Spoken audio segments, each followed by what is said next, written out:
Hello, how are you? Today I'm going to teach you how to make a super probiotic oatmeal, excellent for your gut, great for your health, and helps reduce inflammation.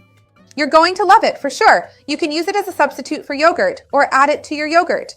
This recipe is vegan, so it works well for everyone, and it's super healthy. It's very easy to make. Stick around until the end because you won't want to miss it.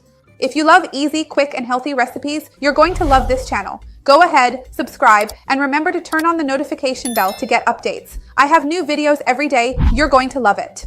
And if you want some help to control diabetes, inflammation, lose weight, and more, check out the links in the description below. Let's get started with our recipe. Remember, the ingredients with the correct amounts will be listed down below in the description for you.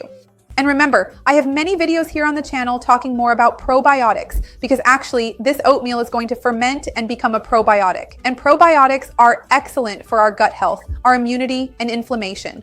I have many videos here on the channel talking more about probiotics and different types of probiotics because this one is going to be a vegan probiotic. Since its base is oats, we're going to use water to ferment it and nothing else.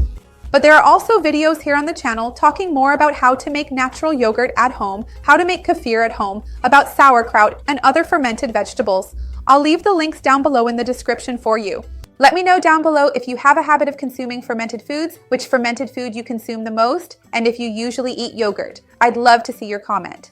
I told you that this fermented oats we're going to make here can replace yogurt because it's really easy to mix it later with fruit or some other ingredient. At the end, I'll explain more details and give you tips on how to use it once it's ready. It's really easy. So the base, as I already mentioned, is regular rolled oats, the traditional kind. And oats are very interesting because they contain, on their own, many beneficial components that bring positive effects to our bodies. Oats are a source of carbohydrates, they have a lower glycemic index, and they contain fiber.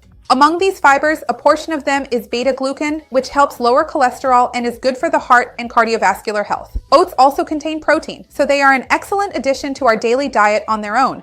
When we ferment oats, we are able to activate some beneficial microorganisms that live here, which will make them grow, and this causes part of the carbohydrates in the oats to be pre-digested, so it gets even better. Let me put it like this, so it doesn't spill.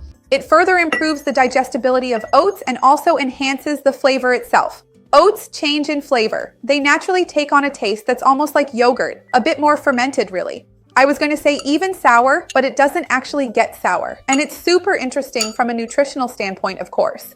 So here I have a jar that I've already washed and sterilized in boiling water. After that, I simply let it air dry completely, without using a cloth, paper towel, or anything else. In this jar of mine, which is very clean, I've already added the oats. So now I'm going to add filtered water, just regular water you have at home, until it covers the oats. So I'm going to add both of these things here and then mix them together well. And what else do you need as an essential ingredient? Absolutely nothing at all, because the oats will naturally ferment just like this. Of course, if you have some kefir at home, or a bit of plain yogurt, or even those probiotic capsules, you can add them here to ferment along with the oats. But actually, it's not necessary. So what are we going to do now? I'm going to take a paper towel, place it here, and take the lid of this jar. I won't screw it on because as the oats ferment, they will naturally produce carbon dioxide. So if you screw it on, it could explode, it could spoil, which isn't good for you, and it could even be dangerous. So I'm going to take the paper towel, I'll show you here, I'll put it on, then I'll place the lid of the jar on top, and then I'll put this in a dark place. You can put it in a dark cabinet or inside the oven when it's turned off. If you turn the oven on, you'll cook the oats and kill the microorganisms. It won't work. And we're going to leave it here for at least 48 to 72 hours. And when it ferments, I'll come back here to show you how it turned out.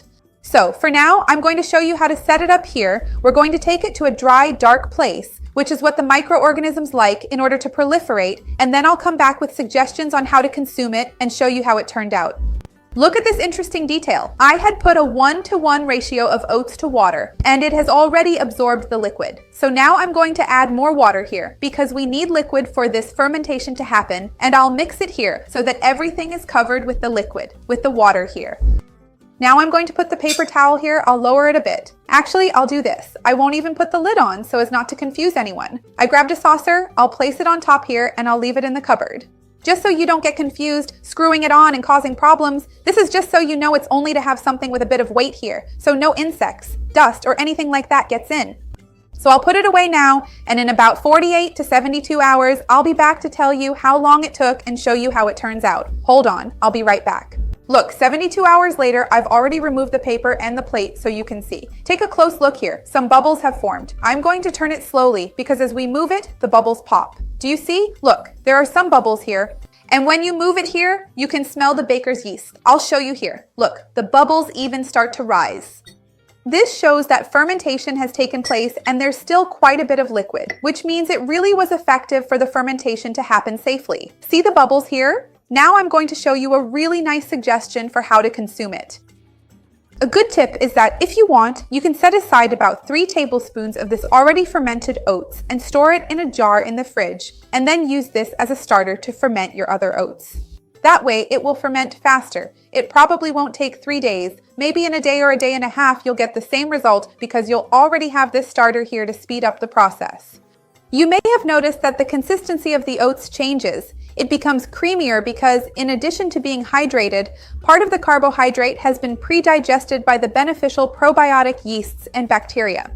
So remember, this is an excellent probiotic source. It has truly become a probiotic food now. Remember that I have videos here on the channel talking more about probiotics and teaching you how to make them. As I mentioned, the links will be down below in the description for you. You can use it just like you would use any other probiotic. In other words, depending on the amount you want to consume, you can adjust it according to what you're going to eat. So, for example, you can take this fermented oats and put it on top of your banana, add a little chia, and eat it with fruit. You can do what I'm about to do here, which is make something like a smoothie and have it as part of your breakfast. Let me know how you're going to add it because that's really up to you. So my suggestion now is to take my homemade coconut milk. Remember that I have a video here on the channel teaching how to make coconut milk and other plant-based milks. I'll leave it down below in the description for you. I'm going to add some chopped banana here because that will also bring some sweetness since these oats are naturally a bit more acidic as it's a fermented food. So, as a suggestion, I'm going to add about 2 tablespoons of these oats here and blend it with my hand mixer until it turns into a smoothie. If you want, you can add a non-caloric sweetener, sugar, honey. I don't think it's necessary because the banana already sweetens it well, so let's blend this really well.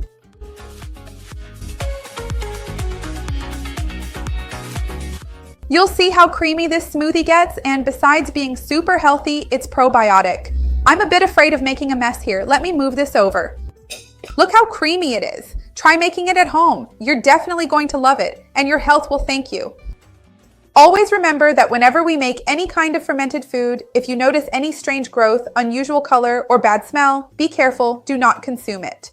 Health always comes first, so make sure to thoroughly sanitize your utensils before making fermented foods. This helps ensure better microbial control and higher quality for your product. Remember that once it's ready, the ideal is to cover it and store it in the refrigerator. Once fermentation is finished, you can keep it in the fridge and use it throughout the week easily. Tell me how you're going to enjoy this recipe. I'd love to see your comment. And don't forget to like the video because that really helps me out. And share it with anyone who will like it, with anyone who needs it. Let's spread this chain of good together. That's what I want here on the channel. Let's give it a try.